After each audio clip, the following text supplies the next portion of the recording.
সামাজিক যোগাযোগ মাধ্যম ইনস্টাগ্রামে স্বামীর সঙ্গে বিচ্ছেদের ঘোষণা দিয়েছিলেন দুবাইয়ের রাজকুমারী মাহরা বিনতে মোহাম্মদ বিন রশিদ আল মাকতুম। এবার সেই বিচ্ছেদের স্মৃতিকে স্মরণীয় করে রাখতে ভিন্ন এক ঘোষণা দিয়েছেন তিনি। বাজারে আনতে চলেছেন ডিভোর্স নামের নতুন পারফিউম। সংযুক্ত আরব আমিরাতের প্রধানমন্ত্রী ও দুবাইয়ের শাসক মোহাম্মদ বিন রশিদ আল মাকতুমের মেয়ে রাজকুমারী মাহরা ইনস্টাগ্রামে এ নিয়ে 4টি ছবি পোস্ট করেছেন। ছবিতে কাচের কালো বোতলের গায়ে ইংরেজিতে সাদা রঙে লেখা রয়েছে ডিভোর্স, যা অনেকেরই নজর কেড়েছে।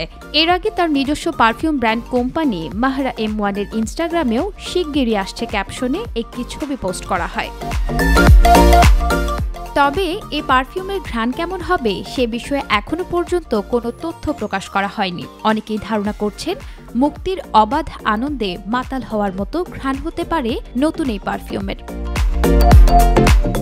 এর আগে গত জুলাই মাসে অনেকটা আকস্মিকভাবে সামাজিক যোগাযোগ মাধ্যমে স্বামী মানা আল মাকতুমের সাথে বিচ্ছেদের ঘোষণা দিয়ে বিশ্বজুড়ে গণমাধ্যমের শিরোনাম হয়ে ওঠেন এই রাজকুমারী।